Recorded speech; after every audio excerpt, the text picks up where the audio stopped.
Jake Morrison could not believe he was actually here. He stood on the bridge of the ESS Horizon, humanity's first real diplomatic ship, and watched through the main window as the alien vessel grew larger. His hands were sweating inside his dress uniform gloves. He had practiced the greeting ceremony 100 times, but now that it was actually happening, his heart pounded in his chest. "All personnel, prepare for guest arrival," Captain Helen Brooks announced over the ship's communication system. Her voice was calm and steady, the way it always was. Jake wished he felt that calm. The Valkyrian ship was massive, at least 3 times the size of the Horizon. It was silver and smooth, shaped like a teardrop, and covered in patterns that seemed to glow and shift. Jake had seen pictures and videos during his training, but seeing it in person was completely different. This was real. Humanity was about to meet another intelligent species face to face for the first time. Jake was a junior diplomatic officer. He was 26 years old and had only been in the diplomatic corps for 2 years. He never imagined he would be part of something this important. He was supposed to stand in the back, observe, and learn, nothing more. The docking process took almost an hour. Jake stood with the rest of the diplomatic team in the main reception hall. There were 12 humans total, all in their best uniforms. Captain Brooks stood at the front, tall and confident. Next to her was Commander Paul Fisher, the ship's first officer. Behind them were the senior diplomats, the scientists, and then people like Jake at the very back. The airlock doors opened with a soft hiss. Jake held his breath. The first Valkyrian to enter was a guard, he assumed. The being was tall, maybe 7 feet, with skin that looked like polished blue stone. Its body was humanoid in shape with 2 arms and 2 legs, but the proportions were different, longer and more slender. The face was angular with large eyes that had no pupils, just swirling patterns of lighter blue. There was no nose, just small openings, and the mouth was a thin line. More guards entered, 6 in total. They moved with perfect coordination, taking positions on either side of the doorway. Then came advisors and officials, each one wearing different colored bands around their arms and necks. Jake tried to remember what each color meant from his training, but his mind went blank. Finally, Princess Lyra entered the room. Jake had seen her image before, but it had not prepared him for the real thing. She was beautiful in a way that was completely alien and yet somehow familiar. Her skin was a lighter blue than the others, almost silvery, and it seemed to shimmer under the ship's lights. She wore a long, flowing garment that moved like water, covered in tiny crystals that caught the light. On her head was a thin crown made of the same material, delicate and elegant.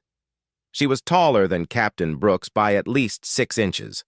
Her eyes, those strange swirling pools of light blue, swept across the assembled humans. Jake felt his breath catch when her gaze passed over him for just a second. Captain Brooks stepped forward and began the formal greeting. She spoke in English, and the translation device they had all been fitted with would convert it to Valkyrian. The princess responded, and Jake heard her voice for the first time through his earpiece. It sounded like music, melodic and flowing. The ceremony continued exactly as planned. There were formal words of welcome, statements of peaceful intention, and careful diplomatic phrases that had been negotiated for months. Jake barely heard any of it. He was too busy watching the aliens, trying to memorize every detail. Then something went wrong. One of the Valkyrian advisors, an older one with darker blue skin, suddenly stumbled. The being swayed on its feet and began to fall. The Valkyrian guards moved, but they were on the wrong side of the room. Jake did not think. He just reacted. He stepped forward quickly and reached out to help. At the same moment, Princess Lyra also moved toward her advisor. She reached out to steady the falling being, and Jake reached out to steady her. Their hands touched. For a split second, nothing happened. Jake felt her skin, smooth and cool, slightly different from human skin, but not unpleasant. Then Princess Lyra began to shake. It started small, just a tremor in her hand, but within seconds her whole body was quivering. Her skin started changing colors, shifting from silver blue to purple to a bright, almost white blue. Her eyes widened and her mouth opened. No sound came out. The Velcarian guards reacted instantly. Weapons appeared in their hands, strange devices that hummed with energy. They pointed them at Jake. Someone shouted something in Velcarian, a harsh sound that needed no translation. "Stand down!" Captain Brooks yelled at Jake. At the guards, at everyone. Jake immediately pulled his hand away and raised both arms above his head. His heart was racing so fast he thought it might explode. He had no idea what he had done, but it was clearly very, very bad. Princess Lyra was still shaking. Two of her advisors rushed to her side and supported her. She looked at Jake with those swirling eyes, and he saw something in them he could not identify. Fear, anger, pain, he could not tell. "I am sorry," Jake said quickly. "I was just trying to help. I did not mean to hurt anyone." The translation device on his collar would send his words to the Velcarians, but he had no idea if they cared about his intentions. The guards still had their weapons pointed at him. One of them was shouting at Captain Brooks, demanding something. Commander Fisher stepped forward and put himself between Jake and the Velcarian guards. "Lieutenant Morrison, step back slowly and move to the rear of the room, now." Jake obeyed, walking backward carefully with his hands still raised. His legs felt weak and his mind was spinning. What had he done? He had just touched her hand, that was all. Just a simple touch. Princess Lyra had stopped shaking quite as violently, but her skin was still shifting colors. She spoke to her advisors in rapid Velcarian, her voice sounding strained through the translator. The advisors nodded and began guiding her toward the airlock. Captain Brooks tried to salvage the situation. "Your Highness, please, there must be an explanation. Lieutenant Morrison meant no harm. We can investigate what happened." One of the Velcarian advisors, a tall one with dark bands around its arms, spoke in precise, cold tones through the translator. "The princess has been attacked. This meeting is over. We will require an explanation and justice for this act of aggression." "It was not aggression," Captain Brooks insisted. "It was an accident." But the Velcarians were already leaving. The guards kept their weapons trained on the humans as they backed toward the airlock. Princess Lyra looked back once at Jake, and again he saw that strange expression in her eyes. Then she was gone, and the airlock door sealed shut with a final, ominous hiss. The reception hall was silent for a long moment. Then everyone started talking at once. Captain Brooks raised her hand for quiet and turned to look at Jake. Her expression was not angry, but it was serious. "Lieutenant Morrison, you are confined to quarters pending investigation.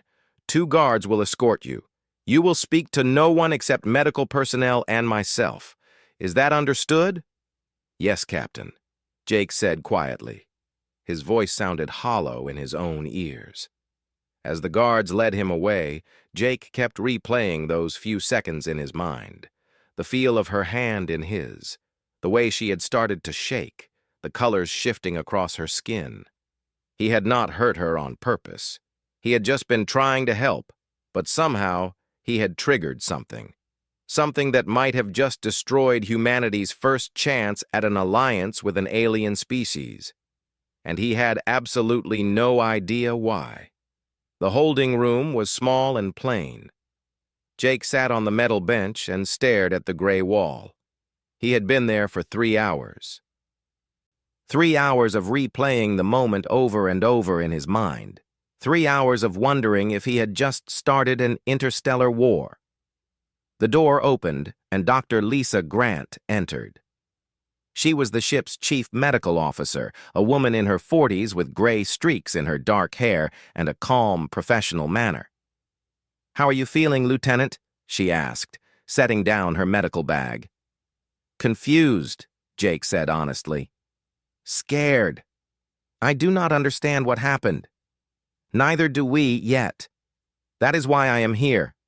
I need to run some tests. She pulled out a scanner and began waving it over him. Tell me exactly what you felt when you touched the princess. Jake closed his eyes and tried to remember. Her skin was cool, smooth. It felt different from human skin, but not bad, just different. Then she started shaking and I pulled away. Did you feel anything unusual? Any shock, heat, cold, tingling? No, nothing like that. It felt like touching anyone else. He opened his eyes. Did I hurt her? Dr. Grant studied her scanner. We do not know. The Velcarians are not sharing medical information about the princess. They are talking to Captain Brooks, but they are angry. Very angry. Jake's stomach twisted. I was just trying to help. I know. Dr. Grant finished her scan and sat down next to him. Your vital signs are completely normal. Blood pressure is high, but that is from stress. I am not finding anything unusual about you at all. No diseases, no toxins, no radiation. You are just a normal, healthy human. Then why did she react that way? That is what we are trying to figure out. Dr. Grant packed up her equipment. The Velcarians sent over some data about their biology. We are comparing it to human biology now. Captain Brooks has also set up a video conference with their medical team. Maybe we can find some answers. After Dr. Grant left, Jake was alone again. He tried to sleep, but could not. Every time he closed his eyes, he saw Princess Lyra shaking, her skin changing colors, her eyes wide with what looked like shock or fear. Hours passed. The door opened again, and this time it was Captain Brooks. She looked tired. Lieutenant, we have some information. The Velcarians have agreed to share medical data about what happened to Princess Lyra. Jake stood up quickly. Is she all right? She is recovering. The shaking stopped about an hour after she returned to her ship. Captain Brooks pulled up a chair and gestured for Jake to sit. What happened was not an attack. It was not harmful, but it was very, very unusual. I do not understand. Captain Brooks pulled out a tablet and showed him a series of charts and graphs. Dr. Grant and the Velcarian medical team have been working together. They discovered something interesting about human biology, something we never knew was significant. She swiped to another screen. Humans generate a bioelectric field. All living things do, to some degree. But humans have a particularly strong one. It comes from our neural activity, our muscle movements, even our heartbeat. We evolved on Earth, which has higher gravity than most planets and intense solar radiation. Our bodies adapted by developing stronger electrical signals. Okay, Jake said slowly. But what does that have to do with Princess Lyra? The Velcarians evolved on a completely different type of world. Low gravity, very little electromagnetic interference, calm solar activity. Their nervous systems are incredibly sensitive and precise, much more than ours. They communicate partly through tiny electrical signals in their skin. Captain Brooks looked at him seriously. When you touched the princess, your bioelectric field interacted with her nervous system. Jake felt his mouth go dry. I hurt her? No, you did not hurt her. Captain Brooks paused. You overwhelmed her with sensation. According to their medical data, when your skin made contact with hers, her neural pathways were flooded with signals. She experienced what they describe as an intense, pleasurable sensation throughout her entire body. Jake stared at her. Pleasurable. The Velcarian doctors say it is something their species has never experienced before. They do not have physical pleasure the way we do. Their society is based on logic and emotional control. Physical sensation is minimal for them. They touch rarely, and when they do, it is very mild. Captain Brooks leaned back. You gave her something completely new. Something her biology is not equipped to handle. The shaking, the color changes. Her body's response to being overwhelmed. The colors were emotional indicators. Apparently, Valkyrians change skin color based on their emotional state, but usually very subtly. The dramatic changes you saw meant she was experiencing extreme feelings. Jake tried to process this. He had not attacked the princess. He had not hurt her. But he had made her feel something so intense that her body could not control its response. What does this mean? Captain Brooks shut off the tablet. It means we have a complicated situation. Some of the Valkyrian officials think humans are dangerous.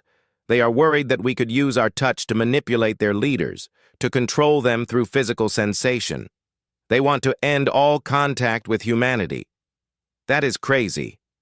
I did not try to manipulate anyone. I know. And some of the Valkyrians know that too. But there is a political debate happening on their ship right now.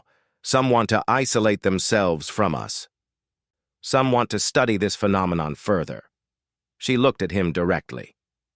Princess Lyra wants to speak with you. Jake felt his heart jump. She does? Yes. She has requested a direct conversation. The Valkyrian Council is divided on whether to allow it, but she is royalty. She has significant influence. Captain Brooks stood up. This conversation could determine whether humanity gets a second chance at an alliance or whether we lose our first contact forever. No pressure. The meeting was set up in a neutral room with cameras on both sides. Jake sat at a table with Captain Brooks standing nearby. The screen in front of him flickered to life, and Princess Lyra appeared. She looked different than before. Her skin was back to its normal silvery blue color, and she wore a simpler garment. But there was something in her eyes, something intense that made Jake unable to look away. "Lieutenant Morrison," she said through the translator. Her voice was calmer now, more controlled. "Your Highness," Jake said, not sure how else to address her. "I am deeply sorry for what happened. I meant no harm. I understand that now." She tilted her head slightly, a gesture he could not interpret. "Your doctors and ours have explained what occurred. Your bioelectric field. The effect on my neural system. I did not know I could affect you that way. Humans touch each other all the time. It is normal for us." "Normal," she repeated the word slowly. "That is what troubles my advisors. That you can create such intensity without effort, without even knowing you are doing it." Jake leaned forward. "I would never use that to hurt anyone or control anyone. That is not what humans do. We touch to show friendship, to comfort, to connect. It is part of how we communicate." Princess Lyra was quiet for a moment. When she spoke again, her voice was softer. "Since our contact, I have been unable to stop thinking about it. The sensation. It was like fire and light moving through my body. It was overwhelming and frightening. But also," she paused, "also something I did not want to end." Jake did not know what to say to that. "My people prize control," she continued. "We value logic and order. Emotions are managed carefully. Physical sensation is minimal. We have never known anything like what you made me feel." She looked directly at him through the screen. "Some of my council believe this makes your species dangerous, but I have a different question. If this is normal for humans, if you feel such things regularly, how do you function? How do you think clearly? How do you make decisions?" "We learn to live with it," Jake said. "Feelings are part of being human. They can be overwhelming sometimes, yes, but they also make life worth living. Happiness, excitement, love, friendship, all of these come from being able to feel deeply." "Love," Princess Lyra said the word carefully. "Your species forms attachments through these sensations?" "Sometimes. Not always through touch, but it is part of it. Physical connection is important to humans." She was silent again, and Jake could see her thinking, processing. Finally, she spoke. "I want to understand more. About your species. About these feelings. About what it means to experience such intensity." She looked past him to Captain Brooks. I am requesting permission to continue diplomatic contact with humanity, specifically with Lieutenant Morrison as the primary liaison. Captain Brooks looked surprised but recovered quickly. Your Highness, Lieutenant Morrison is a junior officer. Surely a more senior diplomat would be more appropriate. No, Princess Lyra said firmly. He is the one who made contact with me. He is the one who triggered this response. If I am to understand your species and this phenomenon, I must work with him. After the call ended, Captain Brooks turned to Jake with a complicated expression. Congratulations, Lieutenant. You just became humanity's most important diplomat. I hope you are ready for this. Jake was not sure he was ready, but when he thought about Princess Lyra, about her curiosity and her desire to understand despite her fear, he felt something shift inside him. This was important. This was bigger than him. I will do my best, he said, and he meant it. The meeting room was different this time. Instead of the formal reception hall, it was a smaller, more comfortable space. There were chairs on both sides and a table in the middle. Guards still stood at the doors, both human and Velcarian, but the atmosphere felt less tense. Jake arrived early and sat down, trying to calm his nerves. In the 3 days since his last conversation with Princess Lyra, he had been through intensive briefings. Experts had explained Velcarian culture, history, and social customs. He had learned about their empire, which spanned dozens of star systems and had existed for thousands of years. He had studied their language, though he would still rely on the translator device. Most importantly, he had learned about the strict protocols regarding physical contact. Velcarians almost never touched each other. When they did, it was only a brief contact of fingertips, and only in the most formal ceremonies. The idea of casual touching, of handshakes and hugs, was completely foreign to them. The door on the Velcarian side opened, and Princess Lyra entered. She was alone, except for one advisor who stayed by the door. She moved gracefully across the room and stopped on the other side of the table, looking at Jake with those swirling blue eyes. Lieutenant Morrison, she said, Your Highness, thank you for meeting with me. She sat down slowly, keeping the table between them. The protocols state that we should maintain a distance of at least 2 meters at all times. My council insists on this. I understand. I will not touch you again without permission. Permission, she repeated, as if testing the word. Is that how it works with humans? You ask before touching? Usually. With strangers or informal situations, yes. With friends and family, it becomes more natural. We do not always ask, but we respect when someone says no. Princess Lyra folded her hands on the table. Her fingers were long and delicate, and Jake noticed they had an extra joint compared to human fingers. Tell me about human touching. Explain it to me as if I know nothing. Jake thought about how to explain something so basic.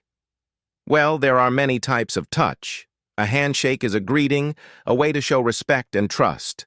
A hug is for comfort or affection. Holding hands can show friendship or romance. A pat on the shoulder is encouragement. Touch is how we communicate feelings that words cannot express. And these touches create the same sensation that I felt? Not exactly. What you felt was probably more intense because your nervous system is so sensitive. For humans, touch feels pleasant and comforting, but not overwhelming. We are used to it. She leaned forward slightly. Describe it. What does a handshake feel like to you? Jake held out his hand, palm up, demonstrating. You feel the warmth of the other person's skin, the slight pressure of their grip. It is a connection, a moment of shared space. It tells you something about the person. Are they confident? Nervous? Friendly? You can sense it through their touch. And this happens every time humans meet? Often, yes. Not always. Some humans do not like to be touched. Some cultures touch more than others. But in general, physical contact is a normal part of human interaction. Princess Lyra sat back and was quiet for a long moment. When she spoke again, her voice was softer. My people do not have this. We communicate through light patterns and words. We are proud of our control, our logic. But since I experienced what you did to me, I have wondered if we are missing something important. Missing something? Connection. True connection. When you touched me, for those few seconds, I felt linked to you in a way I have never felt with anyone of my own species. It was terrifying, but also... She paused, searching for words. Also beautiful. I have been thinking about it constantly. My advisors say this is dangerous, that I am becoming obsessed, but I need to understand it. Jake felt something shift in the conversation. This was not just about diplomacy anymore. This was personal. What do you want to know? Everything. I want to know what it means to feel things intensely. I want to know how humans form bonds. I want to know... She hesitated. I want to know if what I felt was unique, or if you could make me feel that way again. The room felt very quiet. Jake chose his words carefully. The bioelectric effect would be the same. Your nervous system would react the same way if we touched again. But there is something else, too. Humans have a saying. Chemistry. It means when two people connect in a special way. Not just physically, but emotionally. I think that is what you might be feeling. Chemistry, she said the word slowly. Between us? A human and a Valkyrian? Maybe. I do not know. But these past few days, talking to you, learning about your people, I have felt something too. Curiosity, yes, but also a desire to understand you, to know you as a person, not just as an alien. Princess Lyra stood up suddenly and walked to the window. The stars stretched out beyond, infinite and cold. My father, the Emperor, wants me to return home.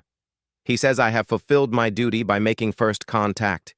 He wants me to recommend whether humanity should be accepted as allies or rejected as too dangerous. What will you recommend? She turned to face him. I do not know yet. That is why I need to understand more. The conservative faction in our government fears you. They see your ability to affect us physically as a weapon. They imagine human agents infiltrating our society, using touch to manipulate our leaders, to control our decisions.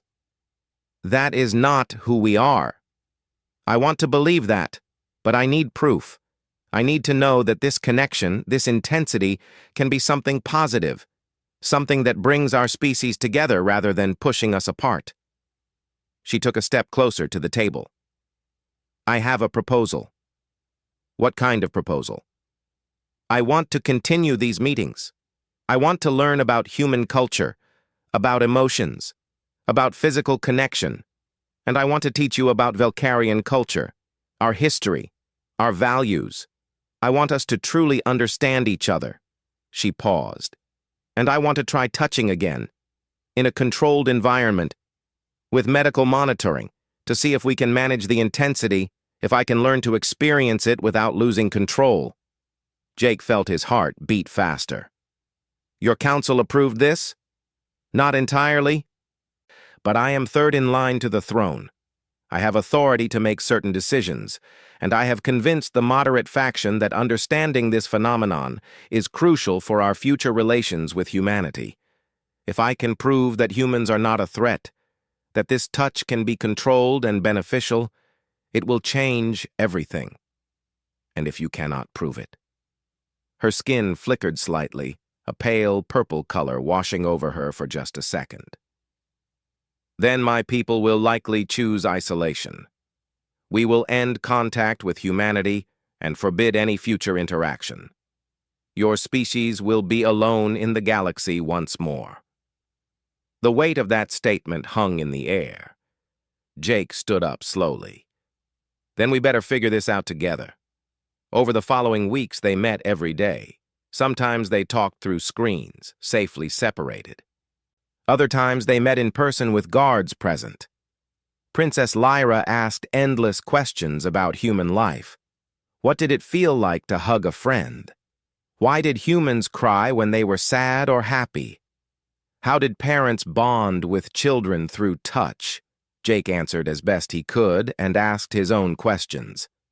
He learned about Valkyrian art, which involved creating complex light sculptures. He learned about their philosophy, which emphasized balance and reason above all else. He learned that Valkyrians could live for 300 years and that Princess Lyra was 72, which was young for her species. He also learned that she was lonely. Despite being royalty, despite having advisors and servants, she had no real friends. Valkyrian society was formal and distant. Close relationships were rare. The idea of intimacy, either emotional or physical, was almost unknown to them. One day she asked him about love. "Humans talk about love often," she said. "In your stories, your music, your art. Explain it to me." Jake thought about it. "Love is caring about someone else as much as you care about yourself. Maybe more. It is wanting them to be happy, wanting to be near them, missing them when they are gone. It comes in different forms. Love for family, for friends, for romantic partners. But the core is the same. Connection. And touch is part of this love? Often, yes. Holding hands with someone you love, hugging them, being close to them physically. It makes the emotional connection stronger."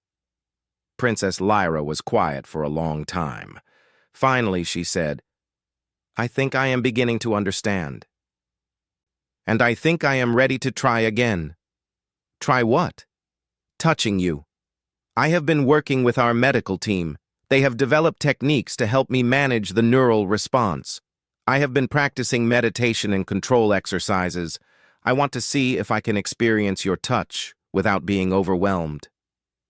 Jake felt nervous and excited at the same time. "Are you sure?" "No," she admitted. "But I need to do this. For my people, for yours, and—" she looked at him directly. "For myself." They set it up carefully. Medical monitors were placed on both of them. Dr. Grant was present, along with 2 Valkyrian physicians. The guards stood ready. Captain Brooks watched from the observation room above. Jake and Princess Lyra sat across from each other at a small table. His hand rested on the surface, palm up. She looked at it, then at him. "Just touch," he said softly. "Nothing more. Just a simple touch." She reached out slowly. Her hand trembled slightly as it moved across the table. Then gently, she placed one finger against his palm. The effect was immediate. Her skin began to shimmer, shifting through colors. Her eyes widened and her breathing quickened. But she did not pull away. She kept her finger pressed against his skin, and Jake could see her concentrating, trying to manage the sensation. "Breathe," he said quietly. "Focus on breathing." She did. Slow breaths, in and out. The color shifts slowed down. The shimmering became less intense. After a minute, she placed a second finger against his hand, then a third. She was shaking, but not violently like the first time. This was more controlled, like someone standing in a cold wind, but choosing to stay there. "How does it feel?" Jake asked. "Like starlight in my veins," she whispered. "Like fire and ice and music all at once. It is intense, but also—" She looked up at him, and for the first time he saw her smile. Valkyrians smile differently than humans, a subtle curve of the mouth and a brightening of the eyes, but it was unmistakable. Also wonderful. They stayed like that for 5 minutes, her fingers against his hand, both of them learning what it meant to reach across the impossible distance between their species and find something real. When she finally pulled away, she was still shaking slightly, but her eyes were bright, and her skin had settled into a soft, warm blue color. "I understand now," she said. "This is not a weapon. This is a gift that your species has always had, and mine has never known." And I think it is something we desperately need. Jake smiled at her. Does this mean you will recommend an alliance? Yes, she said without hesitation. But more than that, I will recommend that we learn from each other, that we share what makes us different, that we build something new together. And in that moment, with the warmth of her touch still tingling on his skin, Jake believed that maybe, just maybe, humanity had found something more valuable than an alliance. They had found hope. News of the successful contact spread quickly through both human and Valkyrian channels. Within days, everyone seemed to have an opinion about what had happened between Jake and Princess Lyra. The reactions were not all positive. Jake sat in the briefing room with Captain Brooks and Commander Fisher, watching the news reports from Earth. Politicians argued on screens, some calling the contact breakthrough a triumph of diplomacy, others calling it dangerous and irresponsible. Senator Williams is calling for your immediate removal from the diplomatic team, Captain Brooks said, shutting off the screen. He says allowing a junior officer to have such close contact with alien royalty is reckless. What does command say? Jake asked. Commander Fisher leaned back in his chair. Command is divided. Some see the opportunity here. If human touch affects Valkyrians this way, it could give us an advantage in negotiations. We could use it strategically. Jake felt sick. Use it? Like a weapon? Like a tool, Fisher corrected. Diplomacy is about leverage, Lieutenant. Every advantage matters. No, Jake stood up. That is exactly what the conservative Valkyrians are afraid of. If they find out we are thinking about using touch as leverage, they will end all contact immediately. They will be right to do so. Captain Brooks raised her hand for calm. Sit down, Lieutenant. I agree with you. I have made that clear to command. But you need to understand the political situation. Earth's government wants this alliance. We need allies in the galaxy. And some people are willing to do whatever it takes to secure that. What about what is right? What is right and what is practical are not always the same thing. She looked at him seriously. I have been ordered to maximize our advantage in these negotiations, to use every resource available. That includes you and your effect on the princess. Jake felt his hands clench into fists. I will not manipulate her. She trusts me. I know, and that trust is valuable. Captain Brooks sighed. I am not asking you to manipulate her, Jake, but I am asking you to remember that you represent humanity. Your personal feelings cannot be the only factor in your decisions. Before Jake could respond, an alert sounded. Commander Fisher checked his tablet. Incoming message from the Valkyrian flagship. Princess Lyra is requesting an immediate meeting with Lieutenant Morrison. Private, no guards, no observers. Captain Brooks frowned. That is against protocol. She is insisting, says it is urgent. Jake and the captain exchanged looks. Finally, Brooks nodded. Go, but be careful, and remember what I said. The meeting room was empty when Jake arrived. He waited, his mind racing. What could be so urgent? Had something happened? Did the Valkyrian Council change their decision? Princess Lyra entered quickly, alone. She looked agitated, her skin flickering between different shades of blue. She moved to the window and stood there, her back to Jake. Your Highness? What is wrong? She turned to face him. I have been listening to communications from your government. My translation team intercepts and analyzes all human transmissions. It is standard protocol. Jake felt his stomach drop. What did you hear? Your leaders discussing how to use the touch effect strategically, how to leverage it in negotiations, how to train diplomats to use physical contact as a tool for influence. Her eyes met his. They want to weaponize what we have been building together. That is not what I want. I swear to you. I know. She moved closer, stopping just outside of touching distance. I have listened to your conversations too. I know you argued against it. But you are one person, Jake Morrison. You do not control your government any more than I control mine. What are you saying? I am saying that the conservative faction in my court was right to be suspicious. Your people see our sensitivity as weakness, as something to exploit. And my people see your touch as a threat, as something to fear. She looked tired, her skin a dull gray color. Both sides are trying to turn this into a tool for power instead of a bridge for understanding. Jake wanted to touch her, to comfort her, but he kept his distance. What can we do? I do not know.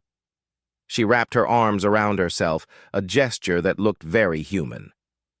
My father has ordered me to return home in 3 days. He wants my final recommendation. The moderate faction is losing support. If I cannot convince the council that humans can be trusted, they will vote for complete isolation. And the human side will not help. If command thinks they can use touch as leverage, they will keep pushing for it. They stood in silence for a moment, both feeling the weight of their respective worlds pressing down on them. Finally, Princess Lyra spoke. There is something else. Something I have not told anyone. What? She hesitated, then took a breath. Since our first touch, since we have been meeting regularly, I have been experiencing changes, physical changes. My physicians are confused by them. My neural patterns are different. My emotional responses are stronger. I am becoming less like other Valkyrians and more... She paused. More like you. Jake stepped closer. Is that bad?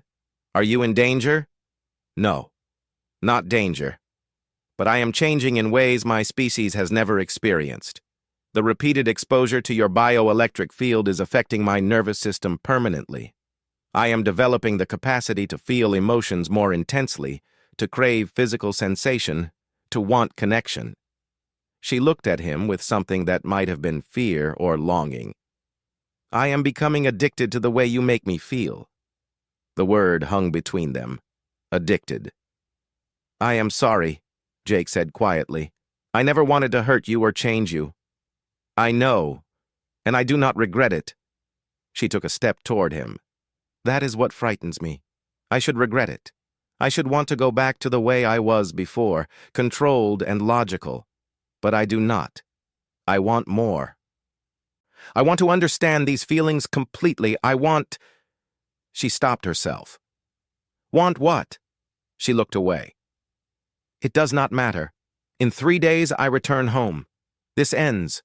We both return to our separate worlds and pretend this never happened. Does it have to end? What choice do we have?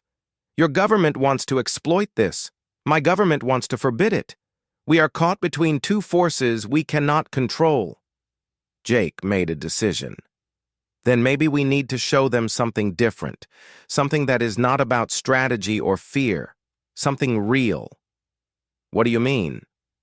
Your people are afraid because they think humans will use touch to control them.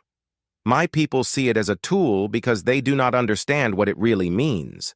But what if we show them both that it is not about power or control? What if we show them that it is about connection, real connection between two individuals who choose to reach across the space between them? Princess Lyra tilted her head. How would we do that? By being honest, by telling both our governments that this is not a diplomatic tool or a weapon. It is two people learning to understand each other, two people who have formed a bond that goes beyond politics or strategy. A bond, she repeated. You admit that there is a bond between us? Jake felt his heart racing. Yes, I do. I think about you constantly. I want to talk to you, to learn more about you, to make you smile. I look forward to our meetings more than anything else. And it is not just about diplomacy anymore. It is about you, about who you are. Her skin began to shift colors, pale blue to silver to a soft purple. I feel the same. When I'm not with you, I feel empty, cold, like something is missing. My advisors say I am compromised, that I have lost objectivity. And they are right. I have lost objectivity because I care about you." They stood facing each other, both understanding that they had crossed a line that could never be uncrossed. "So what do we do?" Jake asked. "We make a choice. We tell both our governments the truth, that this is not about advantage or threat. It is about two individuals from different species who have found something valuable in each other. We stand together and let them decide if they can accept that. They might reject us both. Your council might remove you from the succession. My government might court-martial me." "I know." She reached out her hand slowly, holding it between them. "But I think it is worth the risk, because if we do not stand for what is real, what is true, then what are we fighting for?" Jake looked at her hand, trembling slightly in the space between them. Then he reached out and took it. The effect was the same as always. She shuddered, her skin cycling through colors. But she held on tight, her fingers intertwining with his. They stood there, hands clasped, both of them shaking slightly. "When I return home," she said softly, "I will tell my father and the council the truth. That I have formed a bond with a human, that this touch is not a weapon or a tool, but a gift, that our species need each other, not for strategic advantage, but because we each have something the other lacks. And I will tell my superiors that I will not use this connection as leverage. That Princess Lyra is not a target or an asset. She is—" He paused, trying to find the right word. "A friend?" she offered. Jake smiled. "Yes, and maybe more than that." She smiled back, that subtle Valkyrian expression that he had learned to recognize. "Maybe much more than that." They stayed like that for a long time, holding hands in the quiet room, both knowing that in 3 days everything would change. But for now, in this moment, they had each other. And that was enough. When they finally separated, Princess Lyra looked at him with clear, determined eyes. "No matter what happens, Jake Morrison, I want you to know that you have changed my life. You have shown me what it means to feel, to connect, to hope for something more than logic and order. Whatever comes next, I will not regret that." "Neither will I," Jake said.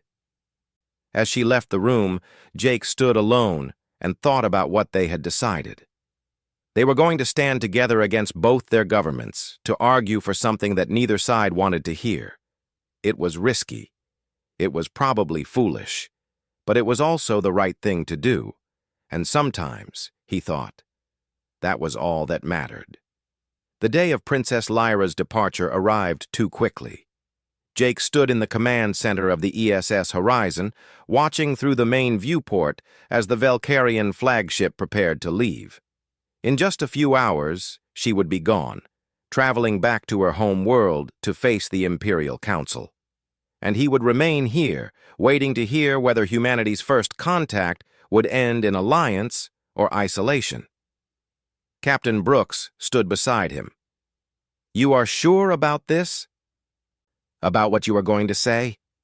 "Yes," Jake said firmly. "We agreed.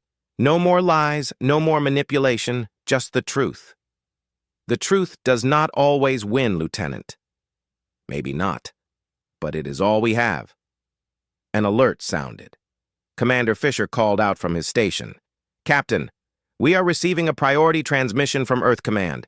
Admiral Peterson wants to speak with you and Lieutenant Morrison immediately."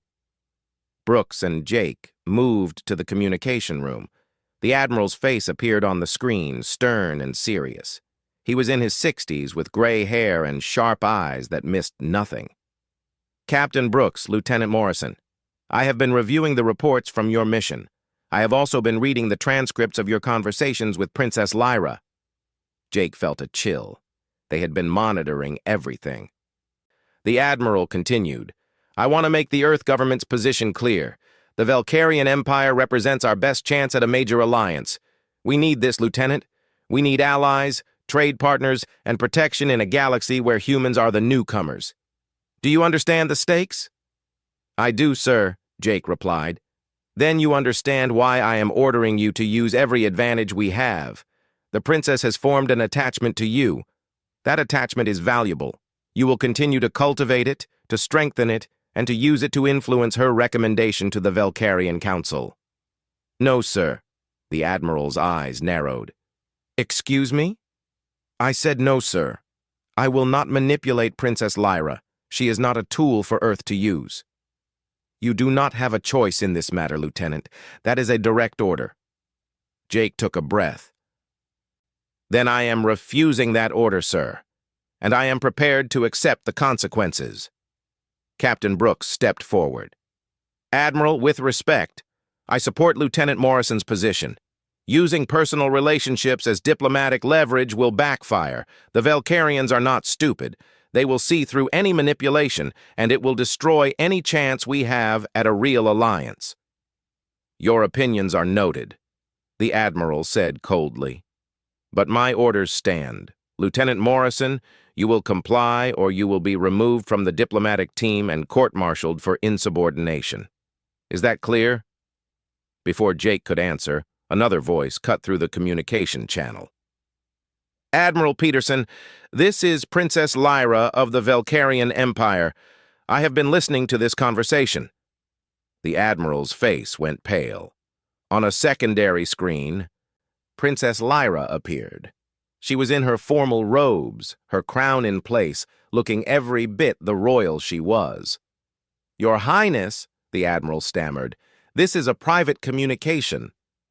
Not anymore, she said calmly. Your lieutenant has been honest with me from the beginning. He told me that some in your government would try to use our connection for political gain. I see now that he was right. Your Highness, I can explain. There is nothing to explain. You want to use Lieutenant Morrison to manipulate me, to influence my recommendation to my father and the Imperial Council. You see our relationship as a tool. Her skin flickered with darker colors, a sign of anger. This is exactly what the conservative faction in my government warned about. They said humans could not be trusted, that you would exploit our sensitivities. I defended you. I argued that humans were capable of genuine connection, of true friendship, and now I learn that your own military wants to prove me wrong. The Admiral looked at Captain Brooks. Captain, shut down this transmission immediately. No, Brooks said quietly. I do not think I will. That is insubordination. Then add me to the court-martial list, sir. But Princess Lyra deserves to hear the truth. And so does Lieutenant Morrison. The Admiral's face was red with anger.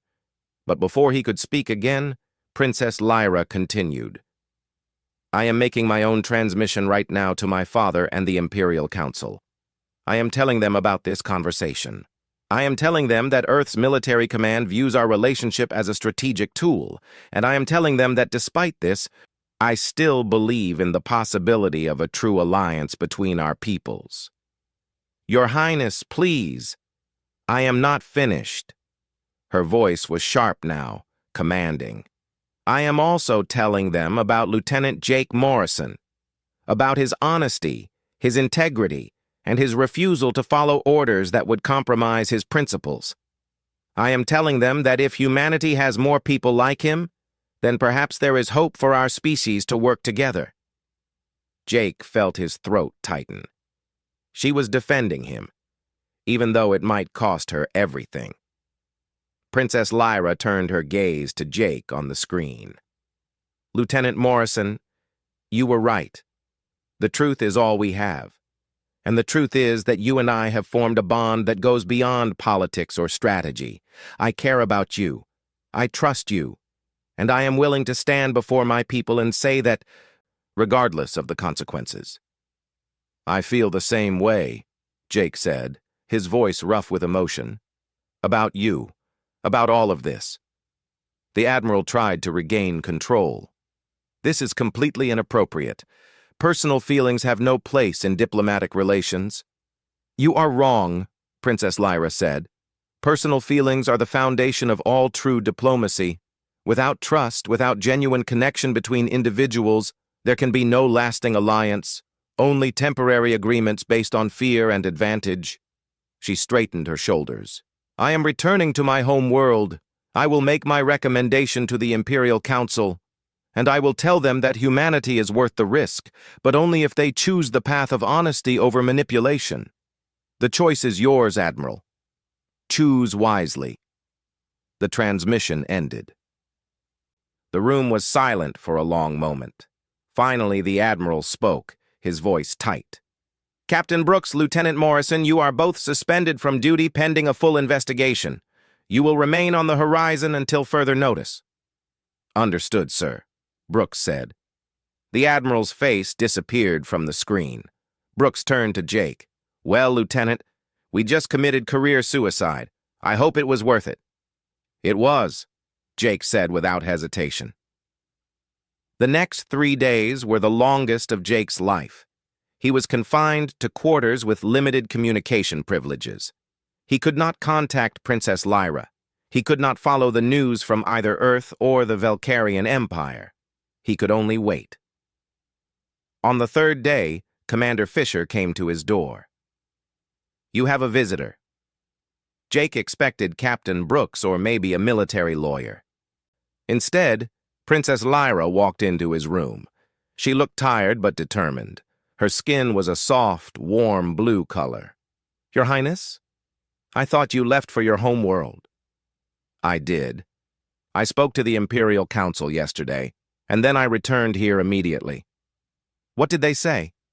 She moved closer to him. The council was divided, as expected. The conservative faction argued for complete isolation from humanity. They used the recording of Admiral Peterson's orders as proof that humans cannot be trusted. They wanted to end all contact immediately. Jake felt his heart sink. And the moderates? I spoke for 3 hours. I told them about you, about our meetings, our conversations, about what I have learned. I told them about human emotion, about physical connection, about the capacity for both great kindness and great foolishness. She smiled slightly. I told them that humans are flawed just as we are, but that their flaws come from feeling too much rather than too little, and that perhaps that is something we need to learn from. What was their decision? They have agreed to a provisional alliance, limited at first with strict protocols, but it is a beginning. She reached out and took his hand. Her shaking was barely noticeable now, controlled through practice and willpower. I also negotiated something else. What? I am to be the official Velcarian ambassador to humanity. I will remain here, on this ship or on Earth, to continue building relationships between our peoples. The Council agreed that if anyone is to represent our species to yours, it should be someone who understands both the promise and the danger of connection. Jake felt joy surge through him. You are staying? Yes, if you want me to. Of course I do. But what about your position? Your place in the succession? I have given it up. My younger sister will move ahead of me in line for the throne. I made my choice. She looked at him seriously. I chose this. I chose you. I chose the possibility of something new over the certainty of the old ways. Jake pulled her closer, wrapping his arms around her in a hug. She stiffened at first, unused to such complete contact, but then slowly relaxed into it. Her whole body trembled, but she did not pull away. This is what humans call a hug, Jake said softly. It means safety, comfort, care. I like it, she whispered, her voice muffled against his shoulder. It is overwhelming, but also perfect. They stood like that for a long time, two beings from different worlds finding comfort in each other's arms. Finally, she pulled back slightly to look at him. There is one more thing. Your admiral has been replaced. The Earth government decided that his approach was too aggressive. The new admiral, Admiral Chen, has agreed to a policy of honest engagement rather than strategic manipulation. You and Captain Brooks have been reinstated with full honors. Really? Yes. Apparently, when my father heard about what happened, he contacted Earth's president directly. He made it clear that the alliance would only proceed if people like you were in charge of building it. Your government decided that keeping the alliance was more important than punishing you for insubordination. Jake laughed, feeling lighter than he had in days. So we won? We actually won? We won the right to try. The real work begins now. Building trust, creating exchanges, teaching both our peoples to understand each other. She smiled at him. But I think we have a good foundation to build on.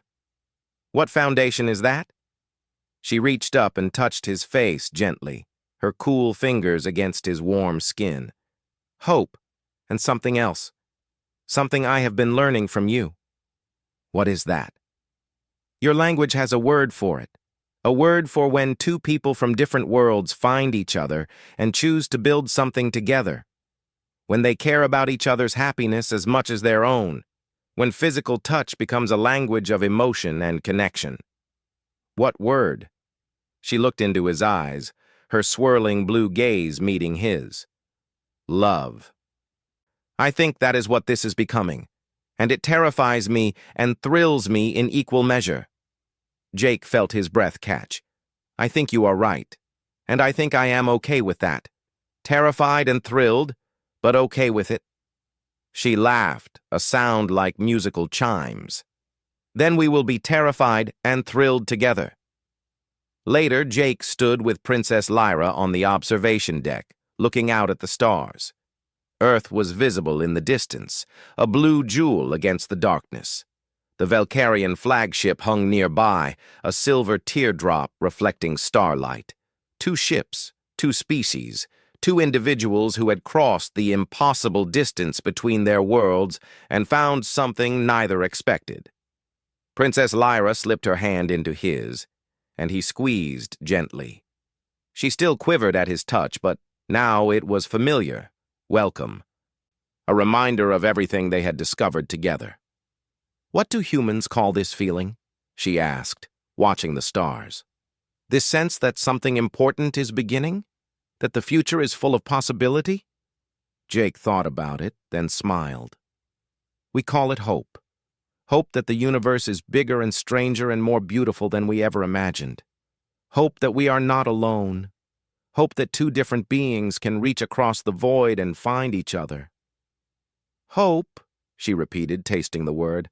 I like that. It feels right.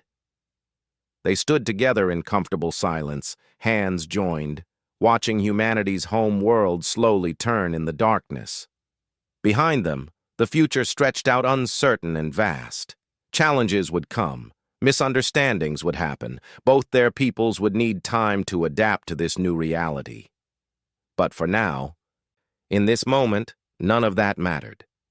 What mattered was the warmth of her hand in his, the soft sound of her breathing, the knowledge that they had chosen each other despite all the reasons they should not have. Two species learning to bridge the gap between them. Two individuals discovering that the most profound connections were not planned or strategic, but happened in moments of simple honesty and courage.